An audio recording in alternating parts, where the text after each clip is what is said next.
American Top 40. Now, I have the latest hit by the group whose lead singer was a solo chart maker back in 1961.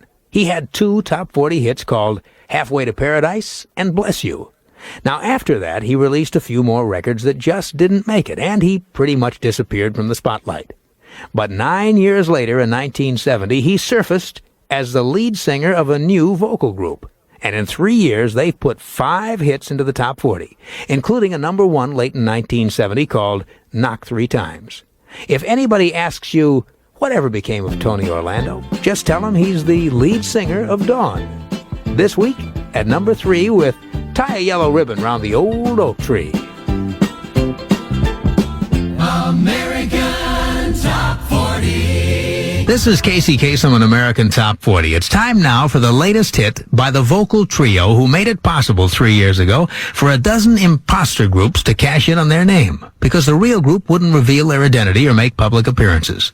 You see, back in 1970, 3 singers were brought together as a studio group to cut a record, and they were given the name Dawn.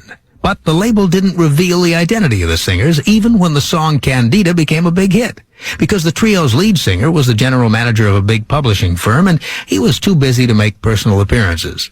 And as their hit climbed to number 3 on the charts, imposters took advantage of Dawn's reluctance to step into the spotlight. Phony groups claiming to be Dawn started appearing all over the country, while the real Dawn, still undercover, recorded a follow-up song that went to number 1, Knock 3 Times.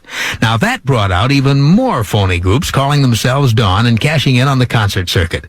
Well, that came to a screeching stop a few months later when the real Dawn finally decided to be themselves. They revealed their identity and the phony Dawns disappeared.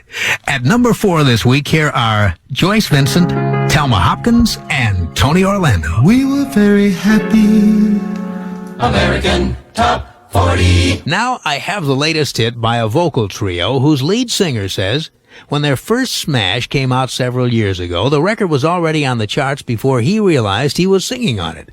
During the early 60s, he had a couple of big hits as a solo artist, but when the Beatles began dominating the American charts, his success started to fade. So he turned to another side of the business, became a successful executive at a leading New York music publishing firm. One day, 2 friends who were producing records stopped by to ask a favor. They wanted him to do the lead voice on a demo record they were trying to sell. So the executive squeezed a few precious moments out of his busy schedule, went into a studio, and cut the vocal track, and then went back to work and forgot about the whole thing. Until 3 months later, when he saw rave reviews in the trade papers for a song whose title sounded kind of familiar to him. But it wasn't till one of the producers called to tell him he had a smash that he remembered the song that he'd cut 3 months earlier. The record was Candida, and it was just the first in a long string of hits for Tony Orlando and Dawn. Their latest moves up to number 7 this week. Stepping Out, Gonna Boogie Tonight. No, I'm not upset. I'm not. Lots of people get married. Casey's Coast to Coast.